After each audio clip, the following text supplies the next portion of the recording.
నమస్తే, welcome to వార్తల విశ్లేషణలు. వివిధ దినపత్రికలు ఉన్నటువంటి ప్రధాన వార్తల విశ్లేషణలో ఒకసారి చూద్దాం. ఈనాడు దినపత్రికలో ఉన్నటువంటి ప్రధాన వార్తలను ఒకసారి చూసినట్లయితే ఓర్గల్లు కన్నీరు, ఖమ్మం మున్నేరు వాగు అంటూ ఒక వార్త ప్రధాన వార్తగా హెడ్లైన్లో నిలిచింది. ఇక 2 నగరాలను ముంచెత్తిన వరద 24 గంటలు దాటిన నీళ్ళలోనే కాలనీలు అంటూ హెడ్లైన్స్ చూసినట్లయితే 4.47 లక్షల ఎకరాల్లో పంటలు జలార్పణం. కొనుగోలు కేంద్రాల్లో ధాన్యం రైతుల పరిస్థితి దయనీయం.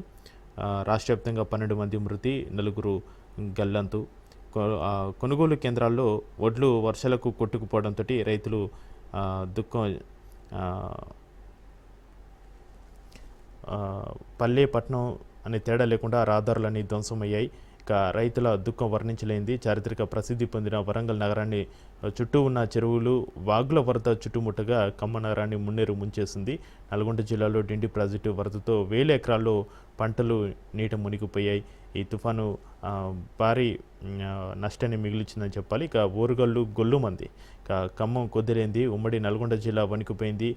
కందునూలు ప్రాంతం కన్నీరు మున్నీరైంది. ఉత్తర దక్షిణ తెలంగాణ ప్రాంతాలను ఎడపెడ ముంచెత్తిన మొంత తుఫాను ఫలితం ఇది. 2 రోజుల పాటు కురిసిన భారీ వర్షాలకు ఈ ప్రాంతాలని కూడా తీవ్ర నష్టాలను చవిచూశాయి. వాగులు వంకులు పొంగి వరద పోటెత్తడంతో అన్ని పంటలు నీటి పాలైన పరిస్థితి. ధాన్యం కొనుగోలు కేంద్రాల్లో వడ్లు వర్షాలకు కొట్టుకుపోవడంతో రైతులు దుఃఖం చెప్పలేనిది. పల్లెపట్నం తేడా లేకుండా రహదారులను కూడా ధ్వంసమైనటువంటి పరిస్థితి. యుద్ధ ప్రాతిపదికన సహాయ చర్యలు చేపడతామంటూ తుఫాను ప్రభావిత జిల్లాల కలెక్టర్లతోటి సీఎం సమీక్ష సమావేశం నిర్వహించారు. ఇక పునరావాసాలకు ముప్పు గ్రామాల ప్రజలు కల్లాల్లో ధాన్యం సమీప గోదాములకు తరలింపు, అవసరమైతే వరంగల్కు హైడ్రా బృందాలు. ముఖ్యమంత్రి రేవంత్ రెడ్డి ఆదేశాలు. నిన్న జిల్లా కలెక్టర్లతోటి సమీక్ష సమావేశం నిర్వహించారు. దానికి సంబంధించిన వార్త కూడా హెడ్లైన్లో నిలిచింది. ఇక అమ్మాయిలు అద్భుతం చేశారు. ఇక ప్రపంచ కప్ ఫైనల్కి చేరిన భారత్ ఆస్ట్రేలియాతోటి సెమీస్లో రికార్డు చేదర అంటూ వార్త కూడా హెడ్లైన్లో నిలిచింది. ఇక నాకౌట్లు కంగాలతోటి మ్యాచ్ అంటే ప్రత్యర్థి జట్లు ముందే జావగారిపోతాయి. ఆ జట్టులో ప్రతి ఒక్కరూ మ్యాచ్ విన్నర్లుగా మారి ప్రత్యర్థుల మీద పడిపోతారు. అందులోనూ ఈసారి గ్రూపు దశలో ఓటమన్నది లేకుండా ఆసీస్ అమ్మాయిలు చెలరేగిన తీరు చూశాక మన సెమీస్ ప్రత్యర్థులు వాళ్ళే అని తెలియగానే అందరిది ఒకటే మాట, అమ్మో ఆస్ట్రేలియానా అని. అంచనాలకు తగ్గట్లే ఆసీస్ అదరగొట్టింది. ఆ జట్టు 338 పరుగులు చేయడంతో భారత్కి కష్టమేనని అనుకున్నారు. కానీ హర్మన్ప్రీత్ కౌర్ బృందం అసాధారణ పోరాట పనితోటి ఆస్ట్రేలియాకు షాక్ ఇచ్చింది. జమీమా రోడ్రిగ్స్ 127 పరుగులు చేసింది, నాటోటిగా నిలిచింది. చిరస్మరణీయ శతకం సాధించిన వేళ ప్రపంచ రికార్డు లక్ష్యాన్ని భారత్ ఛేదించింది. 5 వికెట్ల తేడాతోటి అపూర్వ విజయాన్ని సొంతం చేసుకున్న సమయం. ఇక హర్మన్ప్రీత్ 89 పరుగులు చేయగా గొప్ప ఇన్నింగ్స్ ఆడింది. ఈ అద్భుత విజయం స్ఫూర్తితో ఆదివారం మన అమ్మాయిలు ఇంకో బలమైన అడుగు వేస్తే దశాబ్దాల ప్రపంచ కప్ కళ తీరినట్లే అవుతుందని కూడా క్రికెట్ అభిమానులు ఆకాంక్షిస్తున్నారు. ఇక అన్నదాతకు ఆశనిపాతం. మొంత తుఫాను వర్షాలు వరదలతోటి తీవ్ర ఇక్కట్లు. నల్గొండ జిల్లా నకలగండి తండాల్లో నీటి మునిగిన పత్తి రైతులు ఈ తుఫాను వల్ల భారీగా నష్టపోయారు. సంబంధించి వార్త హెడ్లైన్లో నిలిచింది ఈనాడు దినపత్రికలో. కోతకొచ్చిన పంట నీటిపాలు, కొనుగోలు కేంద్రాల్లో తడిసి ముద్ద. 4.47 లక్షల ఎకరాల్లో నష్టమని ప్రాథమిక అంచనా. ఒక్క వరంగల్ జిల్లాలోనే 1.30 లక్షల ఎకరాల్లో దెబ్బతిన్న పంటలు అంటూ హెడ్లైన్లో ఈ వార్త చూడొచ్చు. మొంత తుఫాను ప్రభావంతో కురిసిన భారీ వర్షాలు వరదలకు రాష్ట్ర వ్యాప్తంగా చాలా జిల్లాలు చేతికొచ్చిన పంటలు దారుణంగా దెబ్బతిన్న పరిస్థితి. కొనుగోలు కేంద్రాల్లో రహదారులపై ధాన్యం నిలువున తడిసి అన్నదాతలకు కన్నీరే మిగిల్చింది. మొంత తుఫాను ప్రభావంతో కురిసిన వర్షాలకు రాష్ట్ర వ్యాప్తంగా 2,53,033 మంది రైతులకు చెందిన 4,47,864 ఎకరాల మేర పంటలకు నష్టం సంభవించినట్లుగా వ్యవసాయ శాఖ ప్రాథమికంగా ఒక అంచనా వేసింది. ఇందులో అత్యధికంగా వరి 2,82,379 ఎకరాలు కాగా పత్తి 1,51,707 ఎకరాల్లో ఉంది. రాష్ట్ర ప్రభుత్వ ఆదేశాల మేరకు గురువారం ఉదయం 12 జిల్లాలోని 179 మండలాల్లో నుంచి వ్యవసాయ అధికారులు సమాచారం సేకరించి ప్రభుత్వానికి నివేదిక పంపించారు. వర్షాలతోటి అన్నిటికంటే ఎక్కువగా వరంగల్ జిల్లాలో 1,30,200 ఎకరాలు నష్టం వాటిల్లింది. మొత్తం పంట నష్టాల్లో 29.07% ఈ జిల్లాలోనే నమోదైనట్టుగా తెలుస్తుంది. ఇక ఖమ్మం జిల్లాలో 62,400 ఎకరాలు, సూర్యాపేటలో 56,330 ఎకరాలు, నల్గొండలో 52,071 ఎకరాల్లో నష్టం సంభవించింది. హన్మకొండ, జనగామ, భూపాలపల్లి, మహబూబాబాద్, నాగర్ కర్నూలు, సిద్దిపేట, కరీంనగర్ జిల్లాలో అత్యధికంగా పత్తి పంట దెబ్బతిని రైతులు భారీగా నష్టపోయినట్టుగా తెలుస్తుంది. ఈ వార్త అన్నదాతకు ఆశని పాతం అంటూ హెడ్లైన్లో ఈ వార్తను చూడొచ్చు. ఇక బీఆర్ఎస్ని గెలిపించాలని బీజేపీ కుట్ర అంటూ ఆజారుద్దీన్ మంత్రాన్ని చేయవద్దని అడ్డుకుంటోంది. ఉప ముఖ్యమంత్రి బట్టి ఆరోపణలకు సంబంధించి ఈ వార్త కూడా హెడ్లైన్లో నిలిచింది.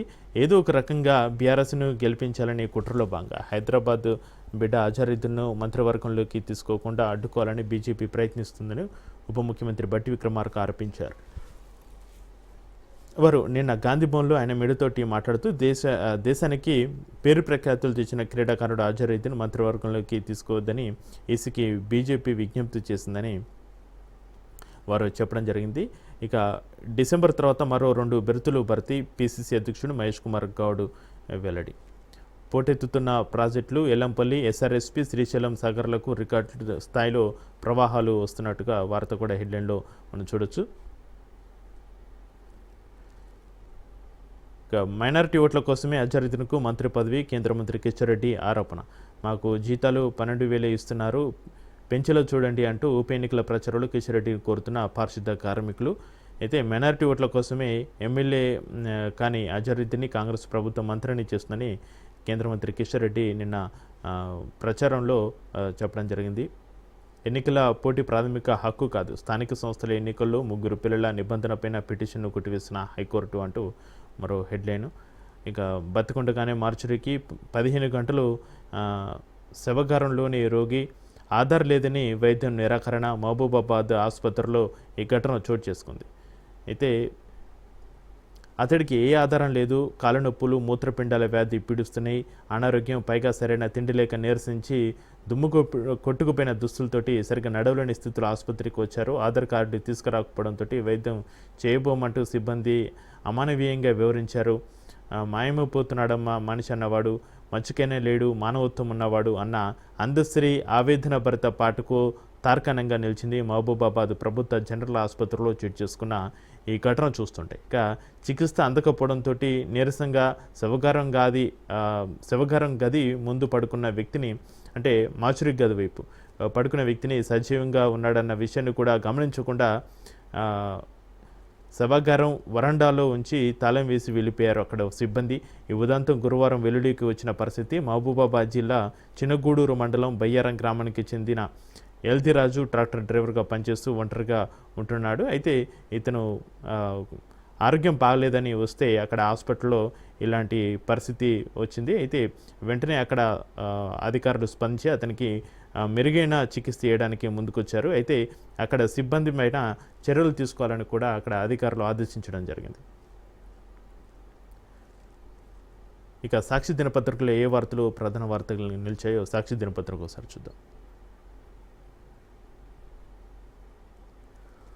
ఊరుగల్లు కన్నీరు, చెరువులను తలపించిన కాలనీలు అంటూ సాక్షి దినపత్రికలో హెడ్లైన్లో ఈ వార్తను చూడొచ్చు. ఇక అన్నదాత విలువిల చేతికొచ్చిన పంట నీటిపాలు, ఉమ్మడి నల్గొండ, వరంగల్, పాలమూరు, ఖమ్మంలో భారీ నష్టం. వ్యవసాయ శాఖ పంట నష్టం ప్రాథమిక అంచనా 4.47 లక్షల ఎకరాలు అంటూ ఈ వార్త ప్రధాన వార్తగా నిలుస్తుంది. ఇక మొంత తుఫాను దెబ్బకు వరంగల్ నగరం కన్నీరు పెడుతుంది. ఆకాశానికి చిల్లు పడింది అన్నట్టుగా బుధవారం ఉదయం 8:30 నుంచి రాత్రి 10 వరకు కురిసిన కుంభవృష్టితో వరంగల్, హన్మకొండ, కాజీపేట ప్రాంతాల్లోని 141 కాలనీలు వరద నీటిలో చిక్కుకున్నాయి.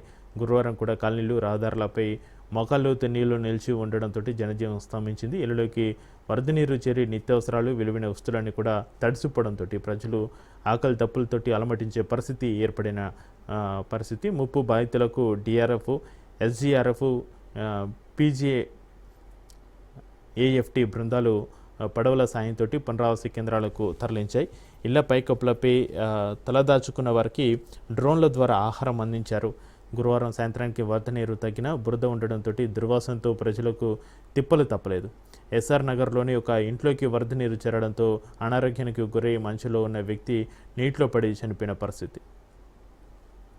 ఇక మంత్రిగా ఆచార్యతను ప్రమాణం నేడు కేబినెట్ విస్తరణలో ఆయన ఒక్కరికే చోటు. మధ్యాహ్నం 12:15 రాజ్భవన్లో ఈ కార్యక్రమం ఉండనుంది అంటూ వార్త మనం చూడొచ్చు.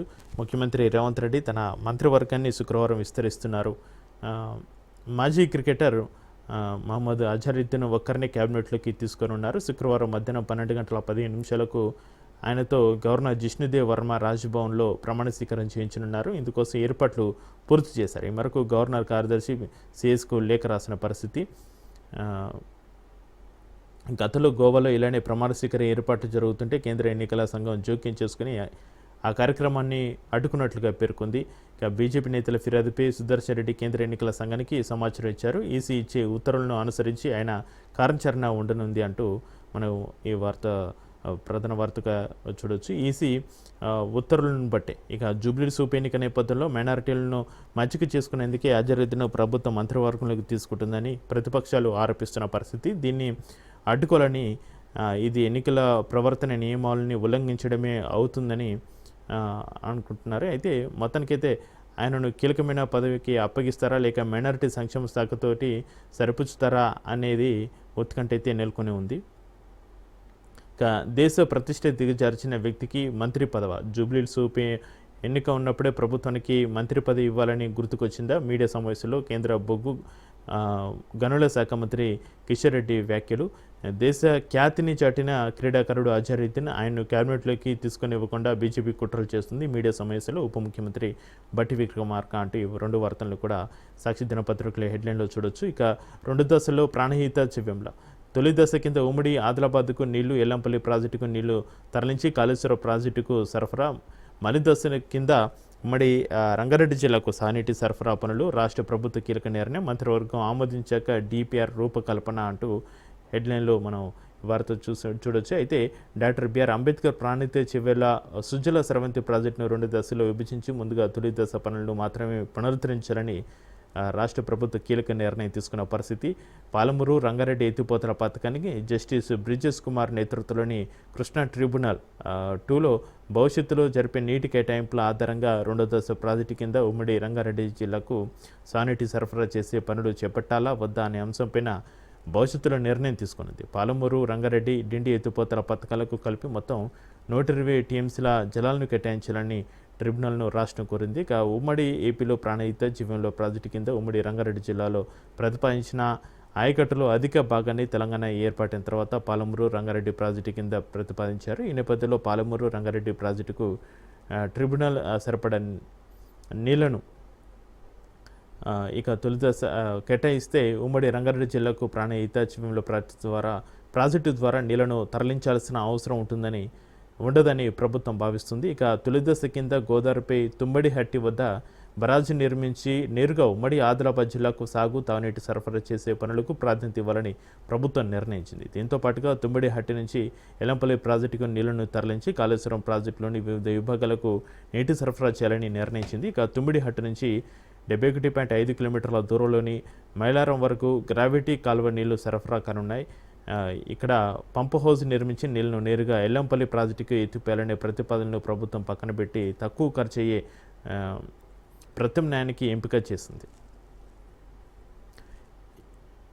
ఇక ఏఏ పాఠాలు 3వ తరగతి నుంచి కృత్రిమ మేధతో పరిచయం అంటూ ఒక వార్త. దేశీయ విద్యా వ్యవస్థలో మరో విప్లవాత్మక మార్పునకు కేంద్ర ప్రభుత్వం శ్రీకారం చుట్టిందంటూ ఒక వార్తని ప్రధాన వార్తలు చూడొచ్చు. మారుతున్న సాంకేతిక పరిజ్ఞానానికి అనుగుణంగా విద్యార్థులను తీర్చిదిద్దేందుకు అన్ని పాఠశాలల్లోనూ 3వ తరగతి నుంచి artificial intelligence AI computerization thinking అంటే సిటీను పాఠ్యాంశంగా ప్రవేశపెట్టాలని కేంద్ర విద్యాశాఖ నిర్ణయించింది. జాతీయ విద్యా విధానం 2020, జాతీయ పాఠ్య ప్రణాళిక చట్టం NCFSE 2023 సిఫార్సుల మేరకు పాఠశాల విద్య అక్షరాస్యత విభాగం ఆధ్వర్యంలో ఈ కార్యక్రమాన్ని అమలు చేయనున్నారు. ఈ నెల 29వ తేదీన CBSE, NCERT, కేంద్రీయ విద్యాలయ సంఘటన్, నవోదయ విద్యాలయ సమితి ప్రతినిధులు ఇతర విద్యారంగ నిపుణులతోటి చర్చించి నిర్ణయం తీసుకుని ఉన్నారు. ఇక 2026-27 విద్యా సంవత్సరం నుంచి అమలు కేంద్ర విద్యాశాఖ నిర్ణయం అంటూ ఈ వార్త ప్రధాన వార్తకు చూడొచ్చు. ఇక రాజ్యాంగ సవరణతోనే బీసీలకు రిజర్వేషన్లు. 3 తహసీల్దారు, 4 కలెక్టర్లకు వినతులు. మీడియా సమావేశంలో మాట్లాడుతున్న జస్టిస్ ఈశ్వరయ్య. చిత్రంలో టీ చిరంజీవులు, విశారాధన్ మహారాజు తదితరులు ఈ కార్యక్రమంలో పాల్గొన్నారు. ఇక రాజ్యాంగ సవరణతోనే బీసీ రిజర్వేషన్ల పెంపు సాధ్యమని జాతీయ బీసీ కమిషన్ మాజీ చైర్మన్ జస్టిస్ ఈశ్వరయ్య స్పష్టం చేసిన పరిస్థితి. గురువారం సోమాజిగూడ ప్రెస్ క్లబ్లో 42% బీసీ రిజర్వేషన్ల సాధన సమితి ఆధ్వర్యంలో BC intellectual forum convener T Chiranjeevulu, Dharma Samaj party అధ్యక్షుడు SC ST BC JAC chairman Vishwaradhan మహారాజులతోటి ఈ సమావేశం నిర్వహించారు. 42% బీసీ రిజర్వేషన్ల సాధన సమితి ప్రెస్ మీట్ నిర్వహించి వీరు మాట్లాడడం జరిగింది. నవంబర్ 6న ప్రభుత్వ ప్రధాన కార్యదర్శికి వినతి, 10న కామారెడ్డిలో బహిరంగ సభ, మీడియా సమావేశంలో జస్టిస్ ఈశ్వరయ్య వెల్లడించారు. ఇక జమీమా జయహో విరోచిత సెంచరీ సాధించిన భారత క్రికెటర్ వన్డే ప్రపంచ కప్ ఫైనల్లో టీమిండియా సెమీఫైనల్లో ఆస్ట్రేలియాపైన ఘన విజయం 339 పరుగుల రికార్డు లక్ష్యాన్ని ఛేదించిన హర్మన్ ప్రీత్ బృందం ఆదివారం జరిగే ఫైనల్లో దక్షిణాఫ్రికాతోటి సొంతగడ్డపై వన్డే ప్రపంచ కప్ టైటిల్ ఆదుకునేందుకు భారత మహిళల జట్టు ఒక విజయం దూరంలో నిలిచిందంటూ సాక్షి దినపత్రికలో ఈ వార్తలు ప్రధాన వార్తలుగా నిలిచాయి. ఇక ఆంధ్రజ్యోతిలో ఉన్నటువంటి ప్రధాన వార్తలను ఒకసారి చూద్దాం. వారెవా ఏం ఆట, మహిళల వరల్డ్ కప్ ఫైనల్లో భారత్ అంటూ ఆంధ్రజ్యోతిలో ఈ వార్త ప్రధాన వార్తగా హెడ్లైన్లో నిలిచింది. ఇక మంత్రిగా అజరుద్దీన్ ప్రమాణం నేడే మధ్యాహ్నం 12:15 ప్రమాణం చేయించనున్న గవర్నర్. వివిధ కేసులో నిందితుడైన అజర్కు మంత్రి పదవ కోడ్ అమల్లో ఉండగా ఇవ్వడం చట్ట విరుద్ధం అంటూ కిషన్ రెడ్డి వ్యాఖ్యలు. సీఈఓకు బీజేపీ నేతల ఫిర్యాదు అంటూ వార్త ప్రధాన వార్తగా అన్ని దినపత్రికల్లో నిలుస్తుంది. అదేవిధంగా ఆంధ్రజ్యోతిలో ఈ హెడ్లైన్స్ మనం చూడొచ్చు.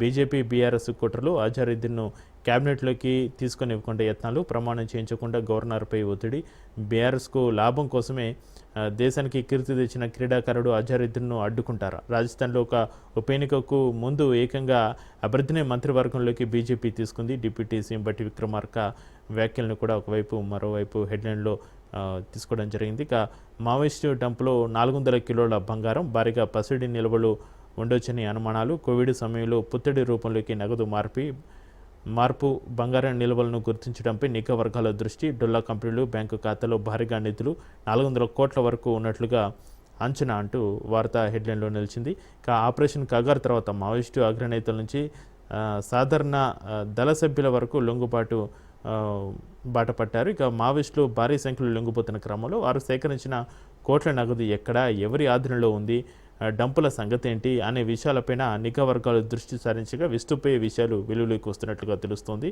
మావోయిస్టులు సేకరించిన 100 కోట్ల నగదును కోవిడ్ సమయంలో బంగారం రూపంలోకి మార్చేసినట్లుగా నిఘా వర్గాల నుంచి సమాచారం అందుతుంది. ఇక కూలీలకు 400 రూపాయలు, విద్యార్థులకు 1000. జూబ్లీహిల్స్ ఉప ఎన్నిక ప్రచారంలో దినసరి కూలీలు రోజుకి 400 నుంచి 800 వరకు కూలీ భోజనం, ఓట్ల వివరాల సేకరణకు ఇంటింటికి విద్యార్థులు అంటూ ప్రధాన వార్తగా నిలుస్తుంది. అయితే జూబ్లీహిల్స్ నియోజకవర్గంలోని కార్మికుల అడ్డాలు విలవిలబోతున్నాయి. ఉదయం 8 గంటల కల్లా కూలీలతో రద్దీగా ఉండే ఆయా ప్రాంతాలు ఇటీవల ఖాళీగా కనిపిస్తున్నాయి. జూబ్లీహిల్స్ నియోజకవర్గంలోని కృష్ణానగర్, రేమత్ నగర్ డివిజన్లోని కార్మిక్ నగర్, బోరబండ, శ్రీనగర్ కాలనీ ప్రాంతాల్లో కార్మికులు అడ్డాలు ఉన్నాయి. సాధారణ రోజుల్లో ఉదయం 8 గంటలకు కూలీలంతా అక్కడికి వచ్చి ఉపాధి కోసం నిలబడతారు. ఎవరైనా అటుగా వస్తే పని ఉందా సార్ అని అంటూ అడుగుతూ ఉంటారు. అయితే జూబ్లీహిల్స్ ఉప ఎన్నిక నేపథ్యంలో వాళ్ళకి కూలీలకు 400, విద్యార్థులకు 1000 రూపాయలు ఇస్తూ వారిని ప్రచారంలో తీసుకెళ్తున్నట్టుగా మనం వార్తను ప్రధాన వార్తగా చూడొచ్చు. ఇక జూబ్లీహిల్స్ కృష్ణానగర్లో దోష వేస్తున్న పన్నం చిత్రంలో ఉత్తమ్. ఇంకా 53వ సిజేఐగా జస్టిస్ సూర్యకాంత్. నియామక ఉత్తర్వులు జారీ చేసిన రాష్ట్రపతి ముర్ము, కేంద్ర న్యాయశాఖ నోటిఫికేషన్ జారీ, 24న ప్రమాణం, 2027 ఫిబ్రవరి 9 దాకా పదవిలో జస్టిస్ సూర్యకాంత్ అంటూ వార్త మనం ప్రధాన వార్తగా చూడొచ్చు. ఇక వర్క్ పర్మిట్ల ఆటో రెన్యువల్కు అమెరికా స్వస్తి. చైనాతో ట్రంప్ రాజీ, సుంకాలు 57% నుంచి 47%కి తగ్గింపు, ఏడాది పాటు అరుదైన లోహాల సరఫరాకు చైనా ఓకే. అమెరికా నుంచి సొయిద్ పుత్ర దిగుమతులకు సమ్మతి, అణు పరీక్షలు మొదలుపెట్టండి, పెంటగాన్కు ట్రంప్ ఆదేశం అంటూ వార్త హెడ్లైన్లో నిలిచింది. ఆ దేశంలో ఉన్న వేలాది మంది భారతీయ ఉద్యోగులపైన తీవ్ర ప్రభావం పడనుంది అంటూ మనకు తెలుస్తుంది. అమెరికాలో వలస కార్మికుల వర్క్ పర్మిట్ల ఆటోమేటిక్ పునరుద్ధరణను రద్దు చేసినట్టుగా department of Holland security DHS ప్రకటించింది. వలస విధానాలను మరింత కఠినతరం చేసే చర్యలో భాగంగా ట్రంప్ యంత్రాంగం ఈ మేరకు నిర్ణయం తీసుకుంది అంటూ హెడ్లైన్లో ఈ వార్త నిలిచింది. ఇక 4,47,864 ఎకరాల్లో పంట నష్టం అంటూ హెడ్లైన్లో ఈ వార్త తుఫాన్ ఎఫెక్ట్ సంబంధించిన వార్త. మంత తుఫాన్ దెబ్బతోటి వరంగల్, ఖమ్మం, సూర్యాపేట, నల్గొండ జిల్లాల్లో తీవ్ర నష్టం జరిగిందంటూ ఈ వార్త ప్రధాన వార్తగా నిలుస్తుంది. ఇక వెలుగు దినపత్రికలో ఏ వార్తలు ప్రధాన వార్తలుగా నిలిచాయో వెలుగు దినపత్రిక ఒకసారి చూద్దాం. చేతికొచ్చిన పంట నీళ్లపాలు.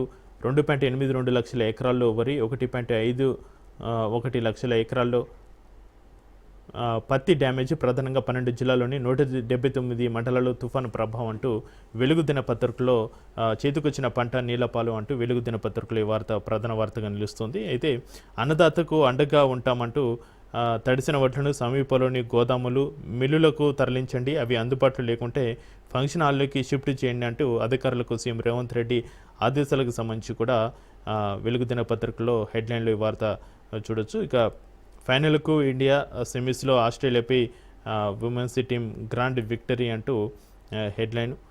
ఇక 20 మంది పిల్లల కిడ్నాప్, కాల్పులో నిందితుడు మృతి. ముంబైలోని పావాయి ఏరియాలో ఒక వ్యక్తి 20 మంది పిల్లల్ని బంధించడం ఆందోళనకి గురి చేసిన పరిస్థితి. ప్రభుత్వం ముందు కొన్ని డిమాండ్లు పెట్టాడు. రెస్కో ఆపరేషన్ చేపట్టిన పోలీసులు నిందితుడిపై కాల్పులు జరపగా తీవ్రంగా గాయపడి చికిత్స పొందుతూ అతను చనిపోయాడు అంటూ వార్త ప్రధాన వార్తగా నిలుస్తుంది. ఇక అమెరికా చైనా టారిఫ్ డీల్. దక్షిణ కొరియాలో ట్రంప్ జిన్పింగ్ భేటీ, ఆ వెంటనే సుంకాల నుంచి డ్రాగన్ కూరట. ఫెంటనిల్ పైన టారిఫ్ 10% తగ్గిస్తున్నట్లుగా ట్రంప్ ప్రకటన. బీజింగ్పై టారిఫ్లు 57% నుంచి 40% డౌన్. రేర్ ఎర్త్ మెటీరియల్స్పై కుదిరిన అగ్రిమెంట్. అమెరికాకు ఏడాది పాటు దిగుమతి చేసేలా చైనా ఓకే. జిన్పింగ్పై ట్రంప్ ప్రశంసల వర్షం అంటూ హెడ్లైన్లో మనం చూడొచ్చు. అజరుద్దీన్ ఓ నేరస్తుడు. గవర్నర్ కోటలో ఎమ్మెల్సీగా ఎట్లా నామినేట్ చేస్తారు, మంత్రి పదవి ఎట్లా ఇస్తారు అంటూ కిషన్ రెడ్డి వ్యాఖ్య. కేబినెట్లోకి అజరుద్దీన్ రాకుండా బీజేపీ కుట్రలు. ప్రమాణ స్వీకారం ఆపేందుకు గవర్నర్ పైన కేంద్రం ఒత్తిడి. పీసీ చీఫ్ మహేష్ గౌడ్ మండిపాటు అంటూ వార్తలు ప్రధాన వార్తలుగా అన్ని దినపత్రికల్లో మనం చూడొచ్చు. బలహీనపడిన మోంత. ఇక రాష్ట్రంలో వారం రోజుల పొడి వాతావరణమే వాతావరణ శాఖ వెల్లడి. ఇక 7న Polavaram meeting. Project back water ముప్పుపైన చర్చ. పీపీఏ ఆఫీసు రాజమహేంద్రవరానికి తరలింపుపై కూడా బణకచర్ల డీ పేరుపై తెలంగాణ నిలదీసే అవకాశం ఉందంటూ వార్త మనం ప్రధాన వార్త చూడొచ్చు. ఇక నమస్తే తెలంగాణలో ఏ వార్తలు ప్రధాన వార్తలుగా నిలిచాయో హెడ్లైన్స్ ఒకసారి చూద్దాం.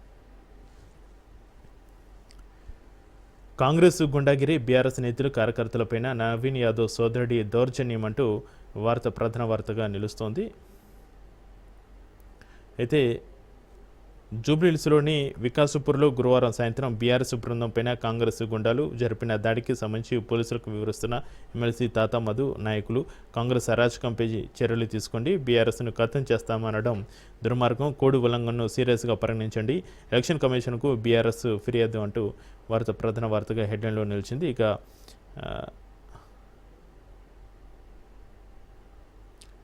రెండేళ్లు ఏం చేసిండ్రని ఓటేయాలి. జూబ్లీహిల్స్లో జూపలిని నిలదీసిన వృద్ధురాలు. 2.5 ఏళ్ళు ఏం చేశారని ఓటేయాలంటూ ఒక వృద్ధురాలు జూపలిని నిలదీశారని ఒక వార్త ప్రధాన వార్తగా నిలుస్తుంది. ఈ పెద్దమ్మ ప్రశ్నలకు జవాబులిచ్చే దమ్ముందా? ఎక్స్ వేదిక BRS working president KTR social మీడియాలో పోస్ట్ చేశారు. ఇక పెళ్లిలో మిగిలిన అన్నం బాధితులకు పంపండి, మాకు చెప్తే మా బృందాలు వచ్చి సేకరిస్తే వరద బాధితులపైన కాంగ్రెస్ ఎమ్మెల్యే నాయని వ్యాఖ్యలు మండిపడుతున్న నెటిజన్లు అంటూ వార్త. సహాయచర్యలో గులాబీ శ్రేణులు. విపత్తు బాధితులకు అండగా బీఆర్ఎస్ వరదలు చిక్కున్న వారికి ఆహారం పంపిణీ, బాధితులకు భరోసా అంటూ ఈ వార్తలు ప్రధాన వార్తలుగా నిలుస్తున్నాయి. ఇక రైతు పొగిలే గుండె పగిలే అంటూ వార్త హెడ్లైన్లో నిలిచింది. భారీ నష్టాన్ని మిగిల్చింది ఈ తుఫాను. ఈ తుఫానుకి సంబంధించి ప్రకృతి ప్రకోపం, సర్కారు నిర్లక్ష్యం, తడిసిన పంట ముంత ఎఫెక్టు, వరి, మొక్క, పత్తి పంటలకు తీవ్ర నష్టం వాటిల్లిందంటూ నమస్తే తెలంగాణలో ఈ వార్తలు ప్రధాన వార్తలుగా నిలిచాయి.